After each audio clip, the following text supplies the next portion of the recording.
Welcome to Eclipse Theatre LA. Excuse me. Welcome to Eclipse Theatre LA's Monocropolis, an original monologue competition.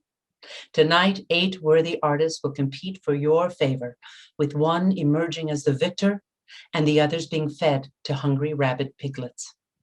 You have until Tuesday, April 6th, to vote for your champion via text with the number provided at the culmination of these performances. 7 days to watch, share, and ruthlessly judge for the world to see whom you deem the best. They can take it.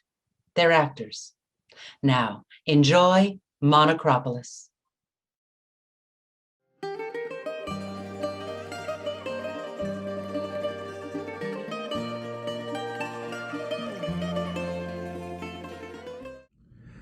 I was treating this patient.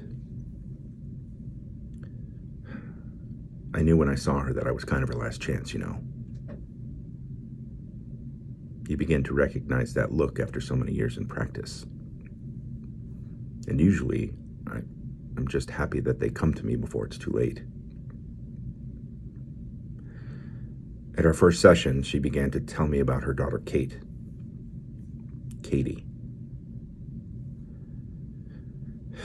She had her 4th birthday, exactly 6 months ago to the day. And all she wanted for that birthday was a pet dog. She'd been asking for one since she could talk. One that she could ride, she said. Katie had seen some girl riding a dog like a pony in some cartoon movie, and dogs make better apartment pets than ponies.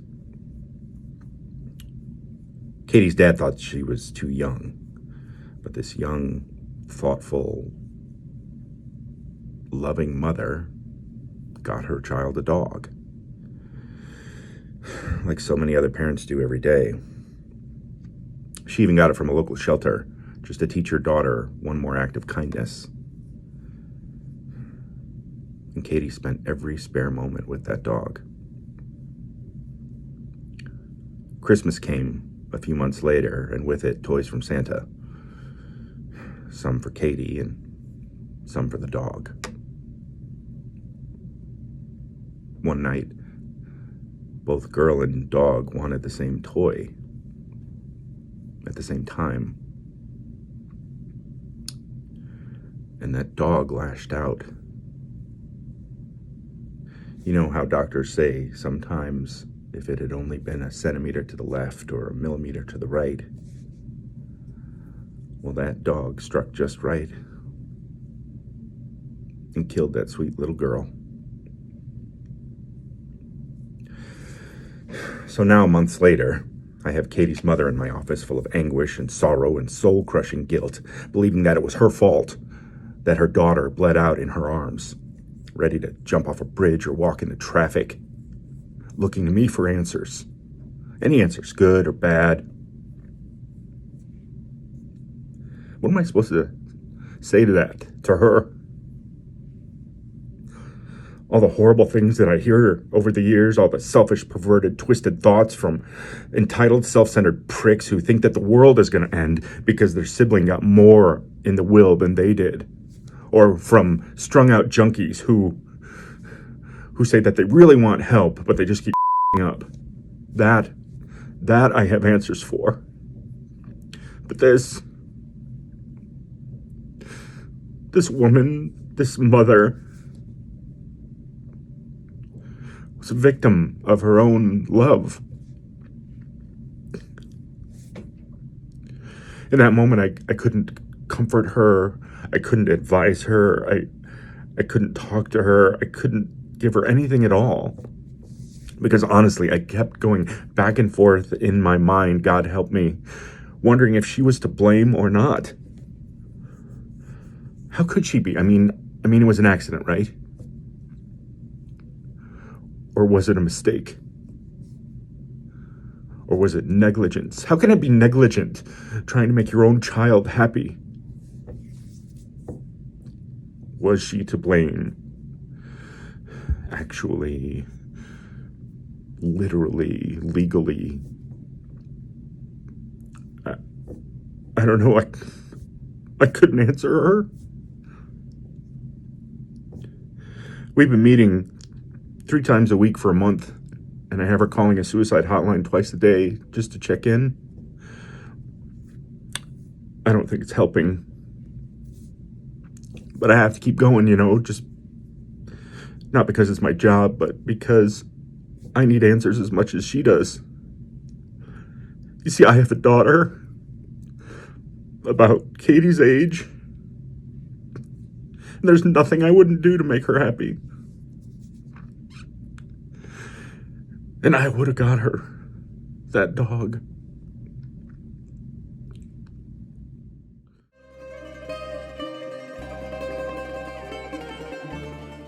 I'm an English teacher, and people often ask, how do I grade essays?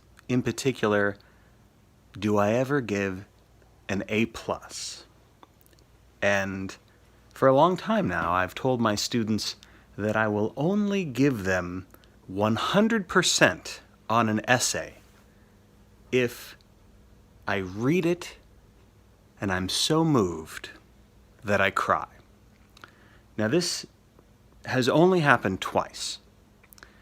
And in one of the essays that a student wrote, it was a narrative essay, and it was about the student's grandparents. It was an essay on courage, and so it was focused on her grandmother.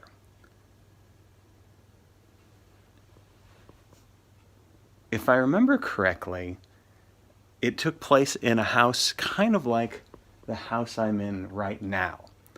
She described these old bookshelves with various sort of brass and copper-colored knickknacks, a clock on the wall ticking, and some strange paintings and lamps and things like that from just an older generation. So in the essay, she described her grandmother's world and how her grandmother lived for years, for decades, married to the same man, madly in love with him, and he was madly in love with her. And then the reason why she chose to write about her grandmother for courage was because after many years of being happy and healthy together, the grandfather, her husband, began to suffer from dementia. And so in the essay, the granddaughter describes how her grandmother was always taking care of him, and throughout the months that passed, eventually, even though he loved to read these books, he couldn't understand the words. And in fact, not only could he not understand the words inside the books, he would look at this and he wouldn't know to call it a book. So he didn't know the names of curtains. He didn't know the names of clocks or lamps or knickknacks. All of those words escaped him. And the words of his grandchildren, the names of his grandchildren escaped him. The names of his only son and his only daughter escaped him. All the words left him when he was finally on his deathbed, except the name of his wife. And when I read that part of the essay, I burst into tears, and I gave it an A++. I gave it 100%. The other essay that I read that made me burst into tears simply had so many run-on sentences, I couldn't stand it, and I cried.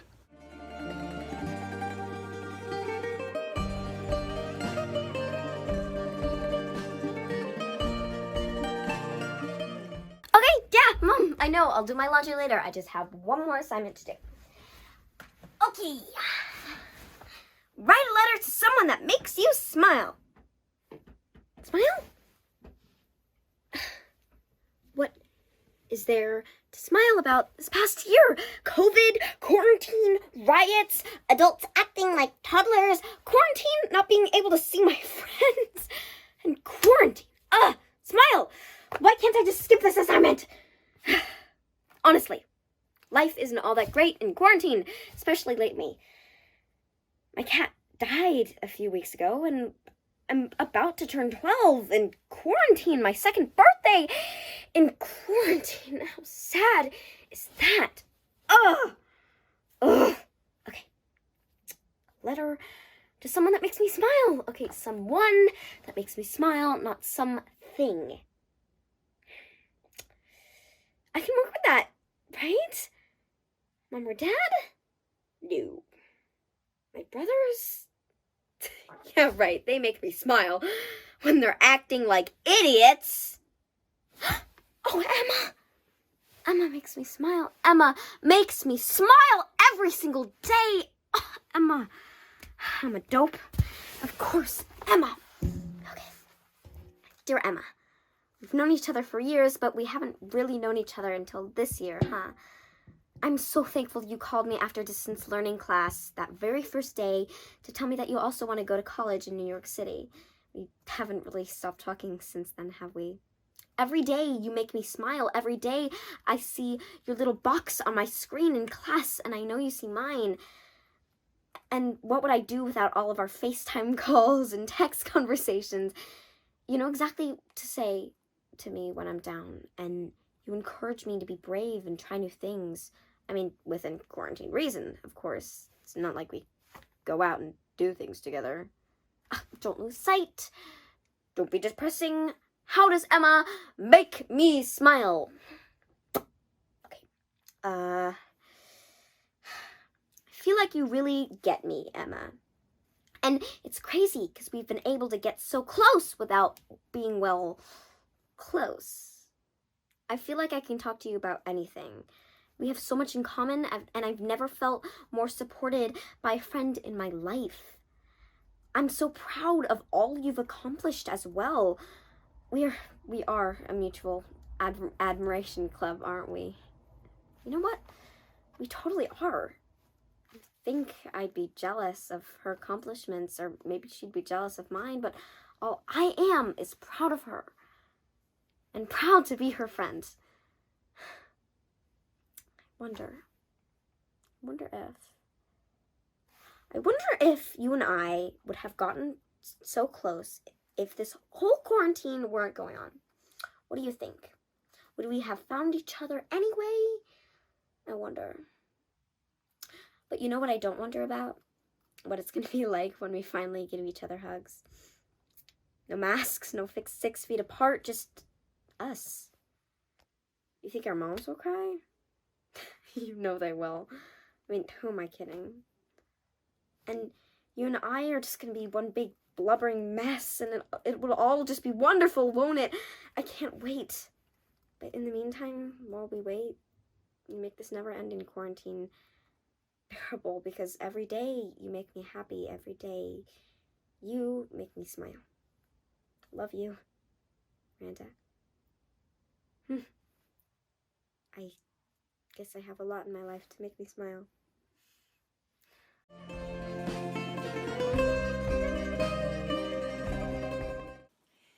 Dear Diary, exciting news. A new man moved into the building today. I saw him carrying boxes through the lobby, so Tootsie and I followed him up the stairs. That's how I got a chance to look at his butt. It is nice. It's sort of round and friendly looking. I didn't see a wedding ring. Must learn his name. More to follow. Dear Diary, I saw Mystery Man getting his mail when I brought Tootsie back from pooping this morning. I said hi, and he said hi back. I was going to explain about the tumor on Tootsie's side, but then somebody yelled, "Marie!" And then Mystery Man ran up the stairs. I think his name is Murray. More to follow. Dear Diary, Murray wore shorts today. Tootsie and I were loitering under the no loitering sign in the lobby when he came downstairs. I said, "Dang, it's hot." He didn't say anything back. I think he's playing hard to get.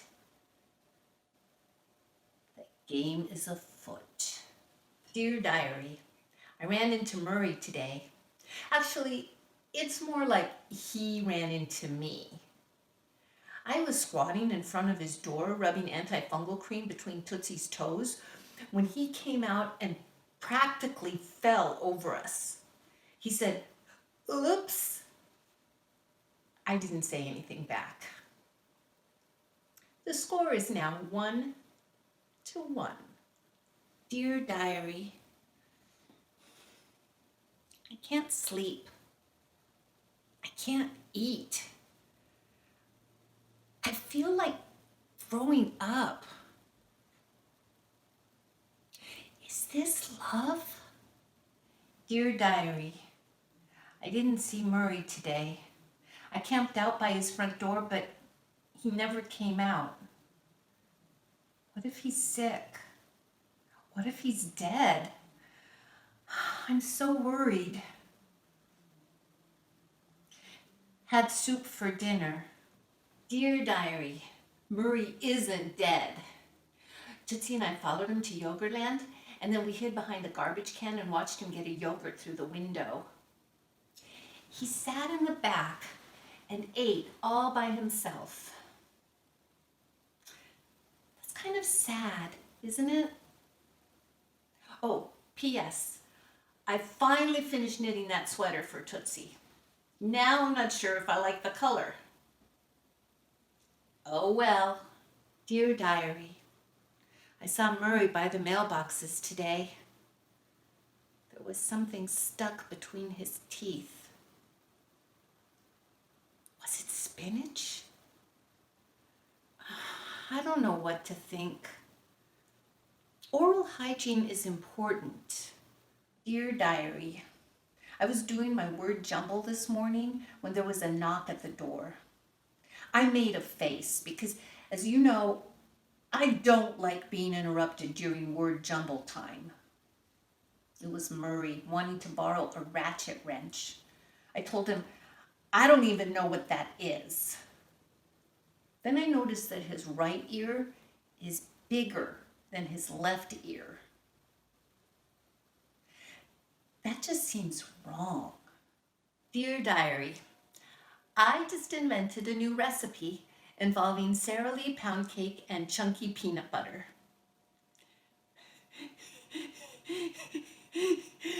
Maybe I'll send the recipe to the Food Channel and make $1 million. Ha ha. Dear Diary, exciting news. We have a new mail guy. He brought my heating pad to the door because he didn't want to leave it in the lobby. I am a sucker for a man in uniform. Mail guy is very attractive. He has brown eyes and both of his ears are the same size. No wedding ring. I must learn his name. More to follow.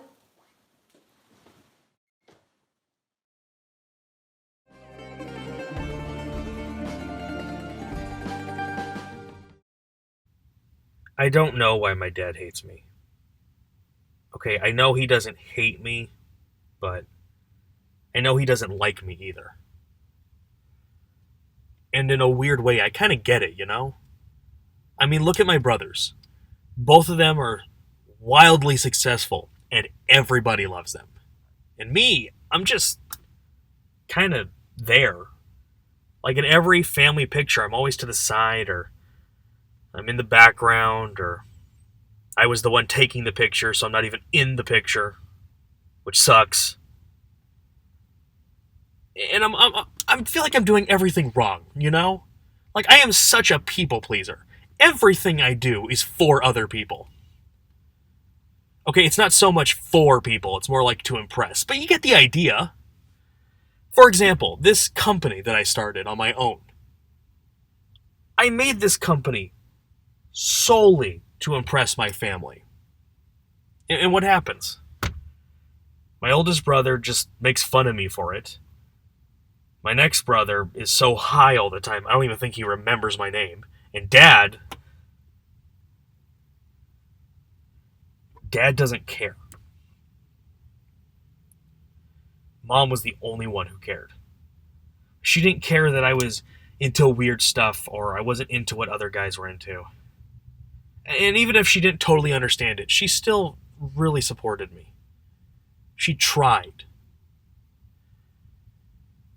But when she left,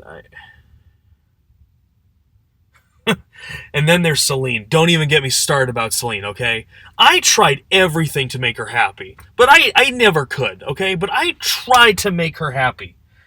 And I tried everything. I gave up my home. I gave up my old job. I even started wearing pastels because, oh, you look so ugly in black. You should try something new. Well, I don't like pastels, okay? But I tried so hard. And I would always try to change myself to make her happy. But every time I did that, I felt hollow inside. When I felt hollow, it was horrible to her. She was right about me. I am selfish. I don't want to be selfish. But I don't know how to change that.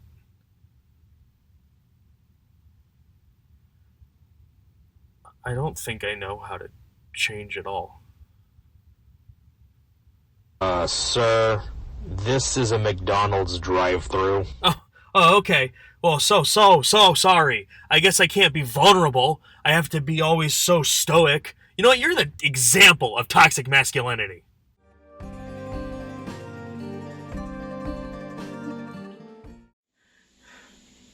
I'm sorry. I didn't mean to yell at you. I just need a moment, a minute, a second just to breathe. I can't even go to the bathroom by myself, let alone think about getting on the phone. My anxiety and steroids is off the chain. All day long, all I hear is mommy this and mommy that and mommy this and mommy. I am all mommied out. I am a teacher, a lawyer, a referee, a cook, a maid, you name it, those are my jobs. And then you're going to come home and say, honey, I know it's hard. Hard? Hard is just an understatement. You have no idea what I go through all day. And then you want to come home and you want me to perform my wifely duties? I don't have enough energy for that. All I can do is just lay on my back and let you take care of your business. And you go, mommy, can you find my toy? Mommy, where's my shirt? Mommy, I can't do this. Mommy, I can't do that. Do you hear them? They're playing my song. Do you ever think about me? When is it going to be about me? When am I going to have to stop cleaning and cooking? When are we going to do it? When are we going to do something so I don't have to do everything? I am not just a mother. I'm a woman. I'm a girl. I'm a friend. I'm a sister. But when I walk in these doors, that's all I am to everybody. I can't even breathe. I am so stifled being a mom. I'm this one's mom. Oh, that's so-and-so's mom. Oh, that's so-and-so's mom. Hey, guess what? I got a name too, you know. I'm not just Napoleon's mom. I'm not just Xavier's mom. I'm not just Gideon's mom. Hey, my name is Felicia. Don't you get that? Don't you understand? Just because I became a mother, that does not mean it defines my whole life. All of you are the air I breathe. But sometimes, just sometimes, I need to breathe on my own.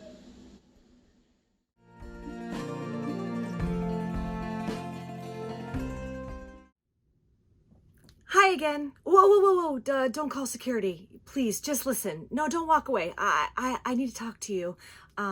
Yes, I'm sure that you did not think you would see me so soon after last time, but please, I just want to give you an explanation. You deserve that. The truth this time.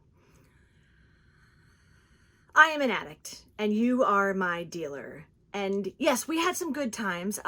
You introduced me to some things that literally changed my life, and some were simple and some were honestly kind of funky, but I trusted you.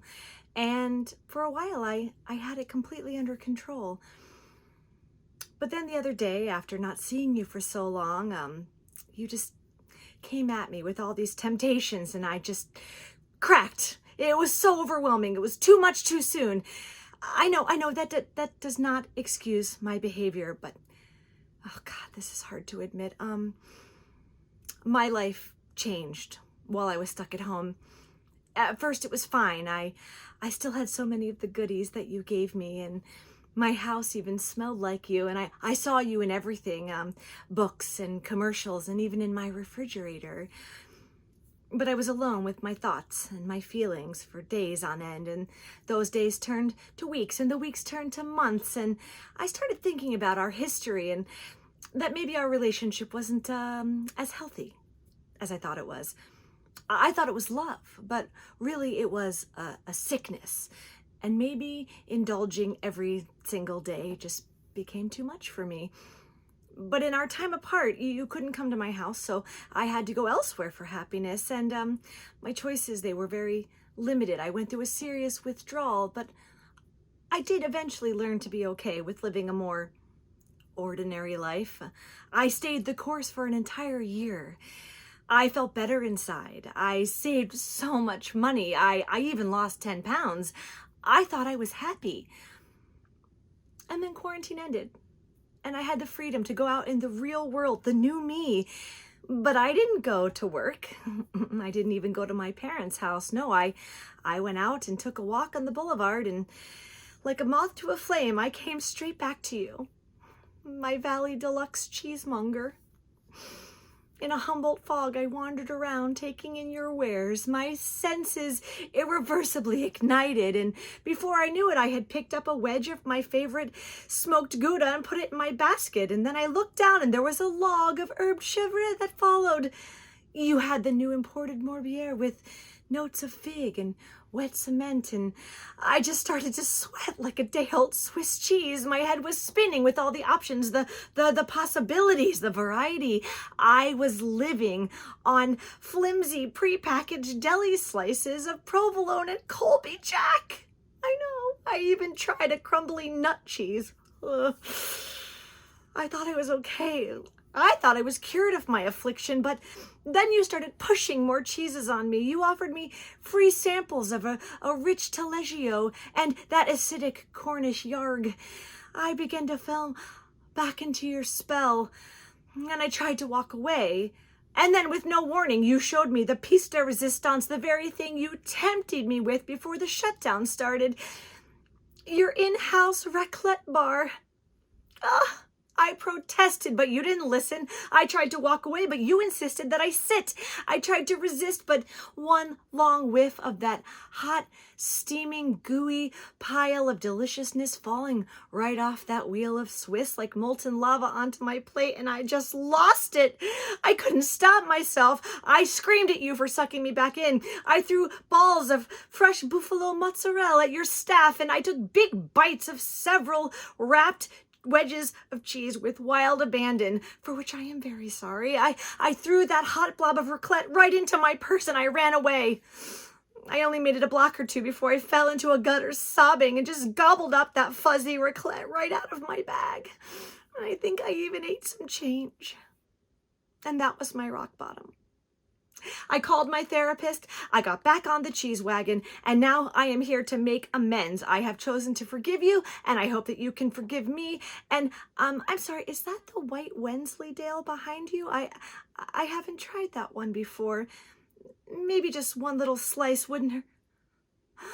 Oh my God, I have to call my sponsor.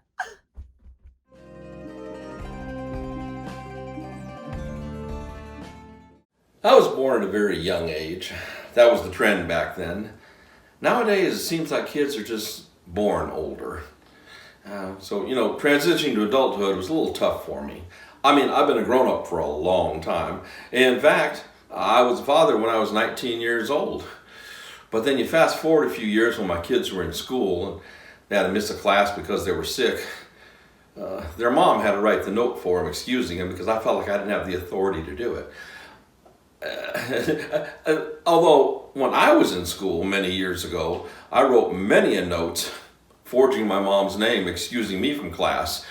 In fact, I think I probably wrote a lot more phony notes for myself than I ever wrote for my kids. Anyway, like I said, my daughter was born when I was 19, and 15 years later, along came my second daughter. And then 8 years later came my son. Now, to all you potential dads out there, I recommend doing it in the reverse order, because my daughters were into things like tea sets and dance recitals, Girl Scouts, theater, very passive activities for this dad. My son was into sports. I mean, he was into sports. And he insisted I do them with him. He loved watching them, he loved playing them. In the beginning, that was fine. We'd be watching some Laker games on TV, go to some Dodger games. Then he started insisting I go outside and play with him. And that was fine too. That was easy. Play a little catch in the backyard, toss the football around. He was about 8 or 9 years old, and that was about the pace I was at. But as he got bigger, so did the sports. And so did his insistence that I go on the field with him. As a matter of fact, a few years ago, he started a softball team. And he insisted that I be on the team with him. Now, I was easily the oldest guy in the league. I mean, all these kids were about 18, 20 years old, and I was not. But I gave it the old college try. It's a funny thing with kids when they push you into something when you're older, pushing their parents there, they have a transition period. The first time that I missed a ball and it hit me in the mouth, he was like, "Oh, you're fine. Shake it off. Things are good." Next time it happened, he was in his face saying, "Oh my God, I'm killing him. Go sit down in the dugout. Relax." But I gotta tell you, it's very interesting when you start playing sports again when you haven't played for a long time. Because my instincts actually were really razor sharp. I mean, as soon as that batter hit the ball, I knew exactly where it was going, and I jumped to be right there where it was going to be. Trouble was, by the time I got to that spot, the right fielder was usually throwing the ball in from the outfield to the infield. But at bat, I'll tell you, at bat, I still had it. I could hit that ball a country mile. I'd sit there and I'd whack it all the way out there, and I'd turn many a double into a single. You see, I had to turn it into a single because the distance between home plate and first base was a lot further than it used to be when I was a kid. In fact, I would get down there and I'd be running as hard as I could, and every time I'd look up, first base seemed like it was just a little further away than it was when I started. But being the oldest guy in the league, it had some advantages. The umpires often felt sorry for me. Matter of fact, a few times they called me safe and I hadn't even reached the base yet. But life goes full circle. My son had a beautiful baby boy who's going to turn 3 next month. And I can't wait to go out and play sports with him. Because I know on the t-ball field, I can still be king.